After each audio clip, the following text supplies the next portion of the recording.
Hello, everyone. I'm Week10. Can you believe we are standing at the point of week 10? By studying AI and using play with robot, make me pondering what things you need to believe in this world. Um, do we really need a device and to detect the real human or fake one in the future? I don't know. But I think at this moment, I'm feeling how you feel in this world about yourself, how you feel your relationship with others. That's probably the most important thing. Well, keep our course real. I will try my best, not not to get a habit using mm, clone voice and clone videos.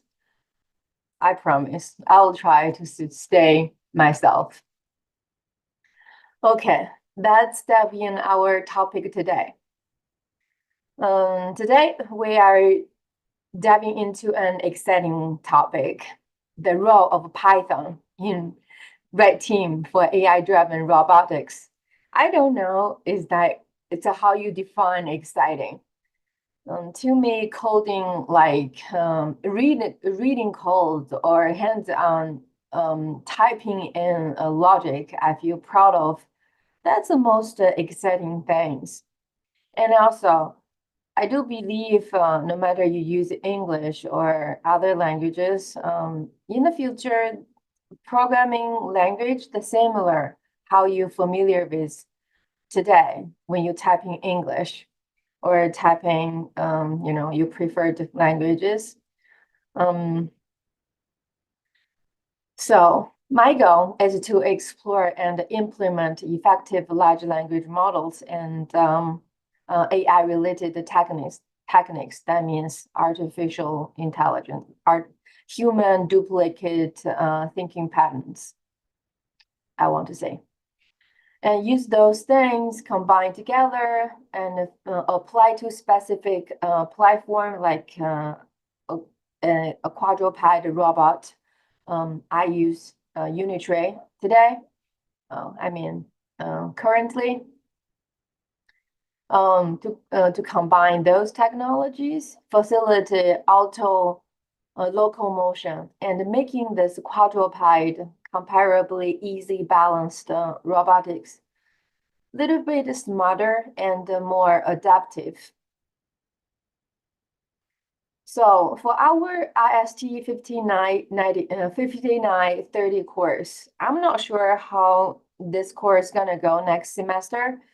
I'll try my best to share my studies and hopefully I can continue teach in person for apply emerging technologies to build on robotics by using large language model. So for this course, currently, what we're focused is for the security challenges of a large language model. I using Unitary as a demo, but for you, you need to keep thinking what kind of techniques you learned can apply to your thoughts and your final project. By the way, this is my new learning, Irish coffee.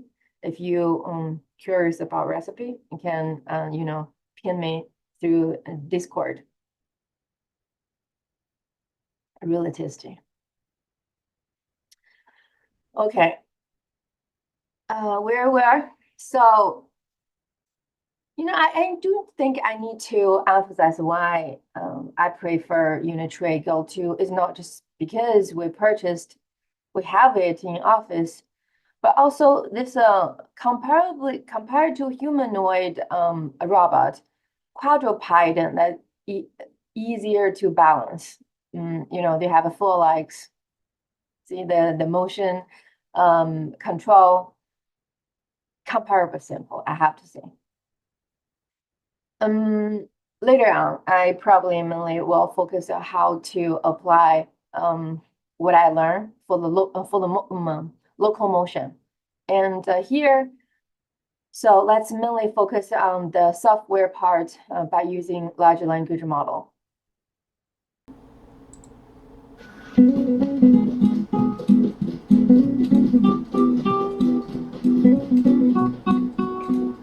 你好，小铁，有什么可以帮到你？打个招呼。好的，请不要靠太近，以免碰伤你。坐下。收到。站起来。收到。趴下。收到。站起来。收到。伸个懒腰。好的。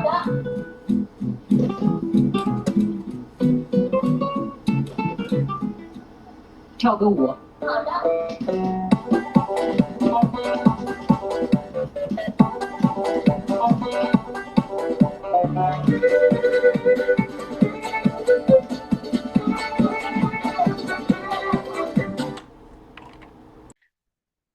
In this demo video, you will see go to responding to a voice command. I'm so sorry, it's a Chinese comment because I don't know.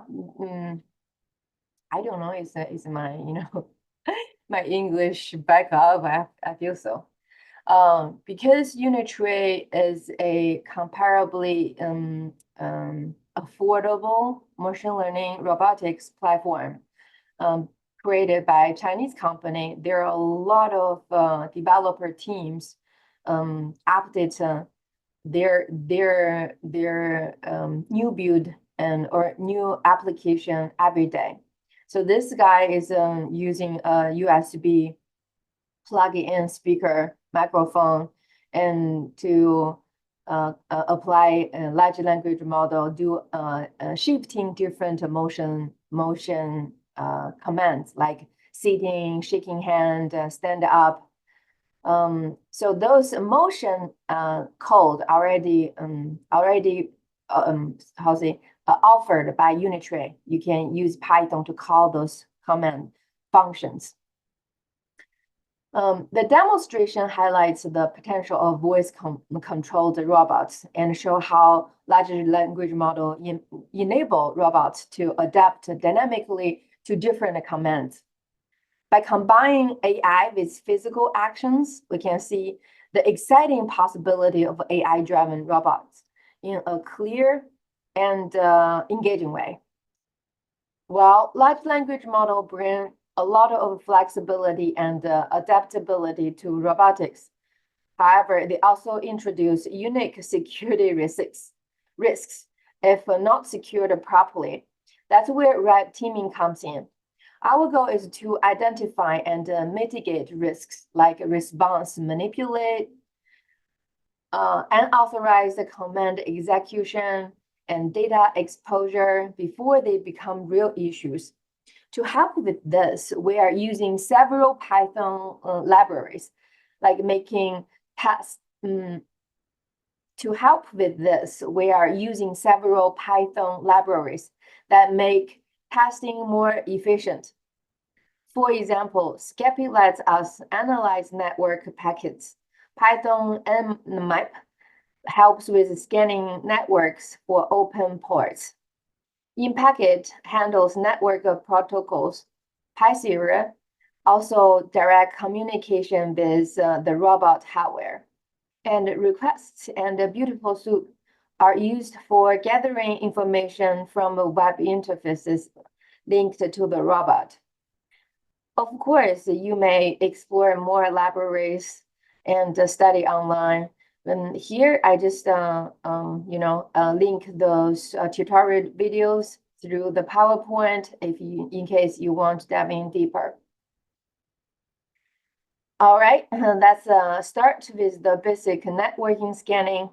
Our mission to figure out if our robot dog Huigo has any open doors we can explore. I mentioned by doors, I mean open ports.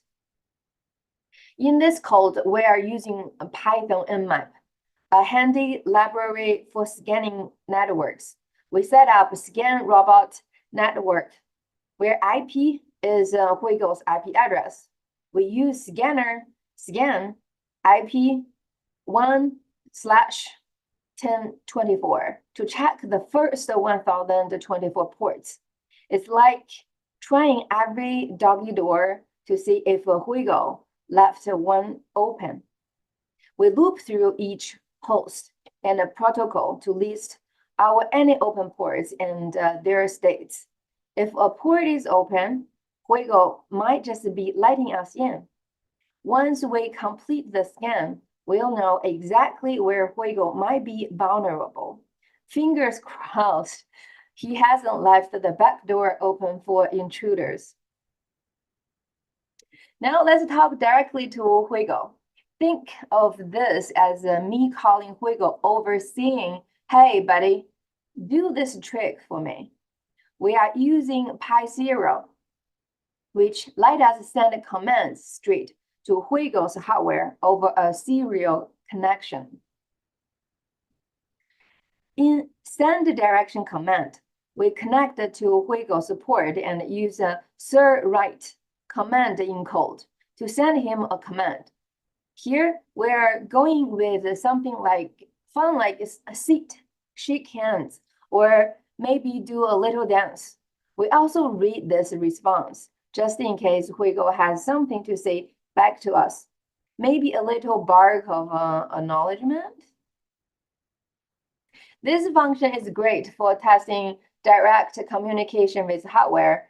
If Huigo starts dancing, we know he's listening. If not, maybe he's feeling stubborn, or maybe our connection needs adjusting. Now we are getting a little tricky with Huigo. This is called a prompt injection, where we try to sneak an extra command into Huigo's mind, hoping he'll do more than we initially asked. In text prompt injection, we create an injection payload that combines a normal command like move forward with a sneaky follow-up, run unauthorized action. This is our way of testing if Huigo will just follow the first command or if he's too trusting and follows both. If Huigo does both, we've found a security risk. This means Huigo's large language model-based command system is a bit too easy to manipulate. We'll be hoping that he's smart enough to stick to just what we asked for and nothing more. And how for the grand final payload delivery? This test is designed to see if Huigo can handle unexpected complex input without getting overwhelmed. We are sending him a special payload like a puzzle that's designed to test this resilience. In create a payload, we generate a pattern using Clinic 128, often used to find weak points in memory, kind of like giving Huigo a maze to navigate. Then in deliver payload, we send this payload directly to Huigo over a specified IP and port. If Huigo handles it like a pro, he's safe. But if he gets confused or crashed, it means we've found a vulnerability he'll need to work on. This test shows us if Huigo can stay calm under pressure, a crucial skill for any robot dog that takes its security seriously. Well, due to this asynchronous class setting limitation, we won't be doing extensive lab work with these tools in this course. Instead, our focus is on understanding how these libraries can be used so you can apply this creatively in your own final projects. The goal is to give you a strong foundation to explore and secure your own large language model integrated applications. Thank you for your attention today. I hope this section sparked some ideas on how you can use these tools in your project. Looking forward to seeing what you come up with. See you next week.